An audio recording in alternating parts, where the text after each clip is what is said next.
Fala galera do Teologuei, seja muito bem-vindo a mais um vídeo aqui desse canal. Eu me chamo Alex Matos, sou criador desse canal, um espaço onde a teologia ela se encontra com o nosso dia a dia. E hoje é aquele vídeo que eu reajo ou que eu respondo as perguntas que vocês fizeram lá na caixinha do Instagram, tá bom?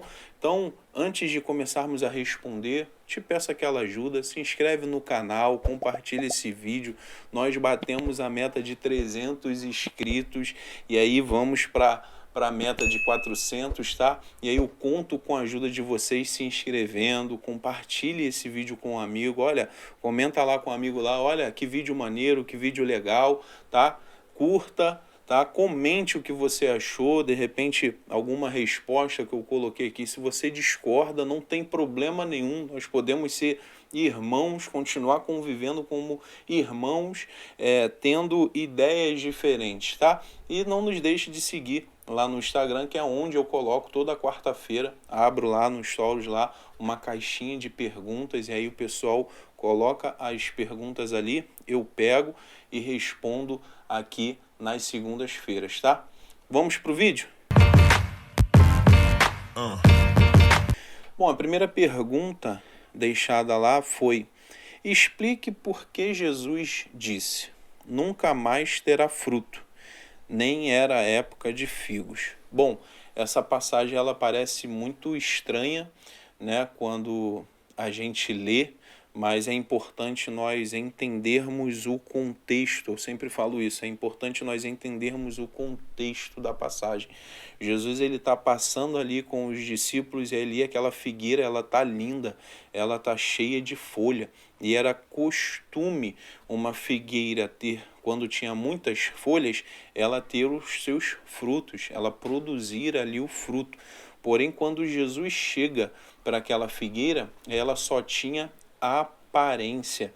E aí aquela figueira ali, ela se transforma meio que numa parábola viva, né, em que Jesus se utiliza daquela figueira para simbolizar Israel, porque o povo ali de Israel, o povo judeu ali daquela época ali, eles tinham muitos rituais, eles tinham muitas religiões de aparência, mas pouco fruto. E aí Jesus ele utiliza a figura da figueira para simbolizar a vida dos religiosos da época, tá? Jesus, ele é totalmente contra uma religião de aparência. O que Jesus nos chama é para produzir frutos, tá bom? Então, essa é a ideia de nunca mais terá fruto. Jesus estava utilizando ali aquela figueira para falar do povo judeu daquela época, dos fariseus, dos religiosos. Eles não produzem fruto, eles vivem de aparência. Outra pergunta: fale um pouco do período intertestamentário. Esse é o período interbíblico, né? Aquele período que é entre o Antigo e o Novo Testamento de aproximadamente, né, não é um número exato, mas aproximadamente 400 anos. E aí dizem que são 400 anos de silêncio de Deus, né? Mas na verdade não é que Deus ele estava em silêncio, mas que durante esse período não houve profetas reconhecidos. E aí esse período de 400 anos foi assim, existiram, né? Aconteceu muitas mudanças, né? O povo judeu, o povo de Israel ali, ele foi cativeiro do pessoal persa, né? Do povo persa, do povo grego, eles foram dominados pelos romanos, né? É nessa época que a multiplicação, e aí aqui depois eu vou explicar, a multiplicação das sinagogas, tá? Nesse período em que a influência dos gregos, né, era tamanha, foi tamanha, né, por meio de Alexandre o Grande, que a Bíblia, né, o Antigo Testamento, ele foi traduzido para o grego, e aí nós temos a Septuaginta, tá bom? Então, assim, foi muitos eventos, muitas coisas aconteceram nesse período de 400 anos, tá? Mas só uma observação em relação às sinagogas. Alguns historiadores, né, como por exemplo um judeu americano chamado Levine, ele fala que a ideia da sinagoga ela vem pós-exílio babilônico, entende? Porque o povo ele tinha apenas o templo para adorar. Então, para que não existisse essa distância, né, para que existisse um lugar que o povo pudesse ouvir da palavra, fazer suas orações, né, estar ali buscando ao Senhor, então as sinagogas foram criadas, mas a gente não tem assim um texto bíblico, né? A gente acaba aprendendo isso com pessoas que estudam a história, enfim, todo ali o contexto, tá? Então, no período interbíblico, não é que aparecem as sinagogas, mas que elas se multiplicam. E ali há um aumento, né? Devido o povo ser dominado e ali não ter um templo para que pudessem adorar, tá bom? Então, isso é bem assim introdutório do período intertestamentário ou período interbíblico. Outra pergunta: quais dicas você daria para quem está começando a pregar? A dica é estuda.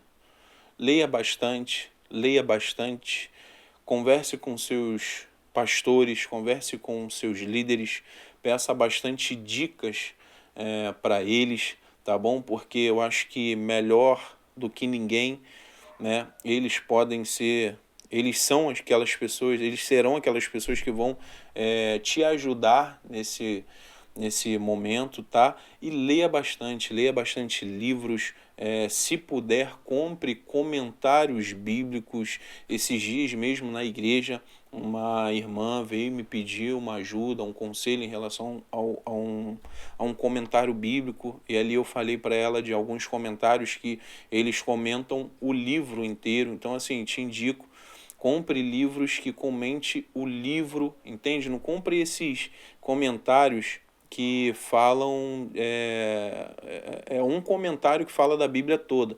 Ali tem informações importantes? Sim, é legal ter, mas quando você compra, por exemplo, um comentário de Mateus, do Evangelho de Mateus, você compra um comentário do Evangelho de João, ali há muito mais informações, muito mais detalhes que vão te ajudar na hora da pregação. E lógico, né, meus irmãos, aqui vão ter aqueles que vão falar: ah, mas você não falou da Bíblia. Eu não preciso falar da Bíblia, meu irmão. Eu não preciso falar que você precisa ler a Bíblia. John Stott diz que você precisa ler um texto pelo menos 50 vezes antes de pregar ele. Então, quando você for pregar e tiver preparado ali um texto bíblico para pregar, leia bastante vezes. Hernandes Lopes, já ouvi Hernandes Lopes dizer que ele lê pelo menos de 10 a 20 vezes um texto bíblico antes de pregar, tá? Mas tenha isso. Busque informações, né? Se você puder, compre livros, mas que ao mesmo tempo busque orientações, porque ali aquelas pessoas que já têm um costume de pregar, elas podem te ajudar com métodos, tá? Jeitos, formas, e aí você desenvolve melhor isso. Na minha primeira pregação eu falei em 5 minutos tudo que eu tinha para falar. E foi com o tempo, prestando atenção nos meus pastores, conversando com os meus pastores, que eu comecei a ter um hábito de desenvolver ali 3 pontos, né? Geralmente as minhas pregações têm 3 pontos. Então foi dessa forma que eu fui evoluindo, tá bom? Outra pergunta: por que o povo deturpou tanto a lei de Moisés? Porque o problema nunca foi a lei, o problema sempre foi o coração do povo. A lei foi dada para revelar um Deus santo, para revelar um Deus que cuida do seu povo, para fazer com que o povo se aproximasse mais de Deus. Porém, com o passar do tempo, o povo começou a fazer da lei rituais, procedimentos, criar formas. E aí, se você não tivesse dentro daquela forma ali, você estava errado, você estava em pecado. Então, Jesus combateu muito isso, por exemplo, com os fariseus, que exigiam muito por causa da lei que eles seguiam. Então, assim, eles não entendiam os princípios da lei, eles não entendiam a essência da lei. Eles transformaram a lei em um padrão, em um modelo em que as pessoas tinham que se encaixar. E aqueles que não se encaixavam eram pecadores, eram, enfim.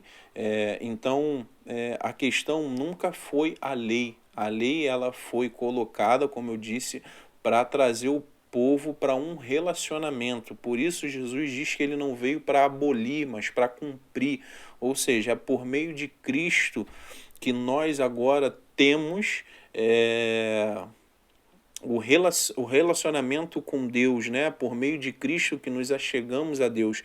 Cristo, ele veio cumprir a lei nesse sentido. Se as pessoas não haviam entendido a lei nesse sentido de relacionamento, agora Cristo veio cumprir e mostrar que a lei sempre apontou para um Deus que cuida de nós, que deseja ter relacionamento com o seu povo. Tá bom? Outra pergunta. Quais traduções da Bíblia você recomenda? Gosta da NTLH? Olha, eu gosto da NTLH para jovens, para adolescentes, assim, crianças que já estão se desenvolvendo na fé. Eu gosto da NTLH, né, que é a nova tradução da linguagem de hoje. Geralmente, por exemplo, para minha filha eu comprei a NTLH, porque é uma linguagem mais acessível, de fácil entendimento. Agora, para uma pessoa mais madura, para um jovem, né, um adulto, geralmente eu indico a NVI ou a NVT, né, que são traduções, né, assim, que também não tem aquele linguajar antigo, né, que tinha aí as Ferreiras de Almeida, né? Então, geralmente as Bíblias que eu compro para mim, né, e que eu indico, geralmente são essas traduções, NVI, NVT. Não estou dizendo que você não pode ter uma Almeida revista e atualizada, né, uma ARA ou uma Almeida do século XXI. Você pode ter todas essas. Não tem problema nenhum, principalmente para quem prega, principalmente para quem estuda a Bíblia, quem ministra estudo. É importante você fazer as comparações, mas para uma leitura sua bíblica, para uma devocional, para se você tem um desejo de ler a Bíblia ali, né, no ano, como muitas pessoas fazem, eu indico a NVT e a NVI, porque elas são traduções assim mais fáceis de ler, tá? Ele não tem algumas palavras ali meio complicadas, elas facilitam a leitura e o entendimento, tá bom? Outra pergunta, já falou sobre a polêmica de Salomão ter várias mulheres? Olha, nunca falei sobre isso, é a primeira vez. E muito obrigado pela pergunta.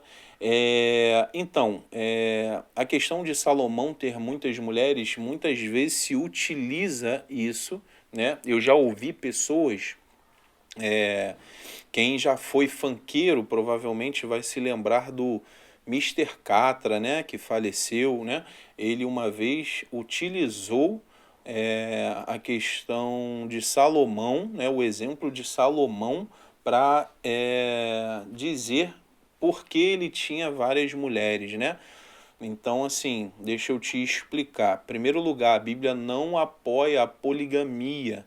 Desde o início, desde o Gênesis, Deus ordenou que o homem e a mulher fossem um só, juntos em uma aliança, né? Que fosse um homem e uma mulher. Deus nunca aprovou a poligamia. Pelo contrário, Em Deuteronômio 17 vai falar, Deus orienta para que os reis não tivessem muitas mulheres para si, porque isso poderia causar, eu não me lembro a palavra ou termo, mas poderiam, enfim, causar confusão.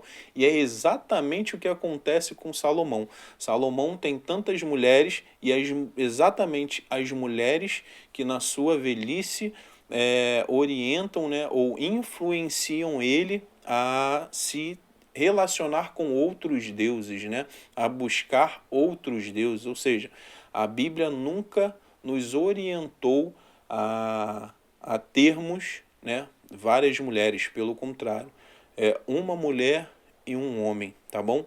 Então, a questão da Bíblia falar de Salomão não significa que ela está aprovando uma conduta, tá? Ela muitas das vezes mostra uma conduta errada para nos mostrar, olha, isso aqui é a consequência de quem age em desobediência. E foi exatamente o que aconteceu com Salomão. Tá? Outra pergunta: crente pode comer feijoada de São Jorge e comemorar festa junina? Rapaz, eu comecei agora e o pessoal tá querendo que eu sofra cancelamento. Vamos lá. 1 Coríntios 8. Paulo vai falar muita coisa a esse respeito. Paulo vai falar que para ele, né, só existe um Deus, que esse negócio de ídolo não é nada, né? Paulo vai falar que o alimento ele nem piora e nem melhora a nossa relação com Deus. Paulo vai falar para que nós usemos de forma certa essa liberdade. Então, assim, diante de tudo aquilo que Paulo fala em 1 Coríntios capítulo 8, eu diria para você que você ir num estabelecimento ou em alguma casa, né, em algum lugar de alguma outra religião e ir comer lá uma feijoada ou de repente numa festa junina, geralmente são mais voltados assim para igrejas católicas, você ir e frequentar, eu não te orientaria por causa dos fracos na fé, né? Justamente para que você se utilize da sua liberdade de forma certa. Agora, se você, assim como eu, nesses períodos assim, você vê uma pessoa, por exemplo, comendo uma feijoada, você sente vontade de comer, faça na sua casa, né? Se você quiser convidar os amigos, pode me convidar se você mora perto de mim para comer, que eu vou com o maior prazer na sua casa comer, sabe? Se você, assim como eu, nesses períodos, gosta de um bolinho de milho, você gosta de comer uma canjica, você gosta de comer, faça na sua casa, convide amigos, sabe? Evite certos lugares, porque para nós só existe um Deus, e como eu falei, como Paulo fala, o ídolo ele nada é. Mas para que o fraco na fé, para que a pessoa fraca na fé, ela não se escandalize com alguma coisa, com uma ação sua, eu te orientaria a não frequentar esses ambientes, tá? Então, se tem vontade, faça na sua casa, tá? Chame os amigos para ir na sua casa, quem sabe até uma forma de evangelizar aquele amigo que está afastado, que não conhece do evangelho, chama, vai lá na tua casa, pô, cara, eu vou fazer umas comidas típicas lá, né? E ele vai achando que é festa junina, né, de São João, e aí ali você prega para ele o evangelho, tá? Então, use, né, como Paulo fala, use a sua liberdade de forma certa. Última pergunta, diz assim: aonde estão os demônios, anjos caídos? Nas regiões celestiais ou no inferno? Essa pergunta, eu acho que nós, assim como eu respondi em alguns vídeos atrás que nossa escatologia muitas vezes é influenciada pelos filmes, pelas teorias aí de conspiração que a gente assiste aí nos vídeos no YouTube, eu acho que essa questão de céu e inferno também foi muito influenciada pelos livros de batalha espiritual, tá? Eu acho que para a gente entender isso, a gente precisa compreender o que Paulo quer dizer com regiões celestiais, tá bom? E o que um judeu do primeiro século entendia? Ele não faz separação de regiões celestiais e inferno. Quando Paulo fala sobre regiões celestiais, preste atenção que em Efésios ele vai falar sobre Cristo estar nas regiões celestiais, e depois lá em Efésios capítulo 6 ele vai falar sobre principados, potestades estarem nas regiões celestiais. Ou seja, para um judeu, assim como para Paulo, sendo um judeu, eles acreditavam que regiões celestiais era um lugar em que Deus e os seres espirituais habitavam e existia a terra, ou os lugares que o mundo, os lugares onde os seres humanos habitam. Então era um mundo invisível e um mundo visível. Ele não faz essa separação de regiões celestiais ou inferno, tá bom? Então, se eu posso dizer para você aonde que estão os anjos ou os seres espirituais, segundo Paulo, eles estão nas regiões celestiais. Esse foi o vídeo da segunda-feira, onde eu respondo aqui as perguntas deixadas. Quero agradecer por você que nos segue lá no Instagram, que deixou a sua pergunta. Olha, muito obrigado, porque é você que tem feito esse canal chegar mais longe, é você que tem feito com que a mensagem que nós passamos aqui chegue para mais pessoas. Eu quero te agradecer. Se você ainda não é inscrito, se inscreva aqui no canal, tá? Compartilha esse vídeo, mande aí esse vídeo aí para alguém aí que de repente, olha, eu tinha falado contigo a respeito de comer feijoada, olha o que o Alex está falando, tá? Mande esse vídeo aí para alguém, principalmente nessa época que nós estamos vivendo aí de festa junina, Então, mande esse vídeo para alguém, nos ajude a levarmos esse canal mais adiante, e isso é simples, é só você se inscrever e compartilhar com um amigo. Dessa forma, o YouTube entende que esse vídeo é relevante e manda para mais pessoas, tá bom? Que Deus te abençoe e tenha uma ótima semana. Yeah.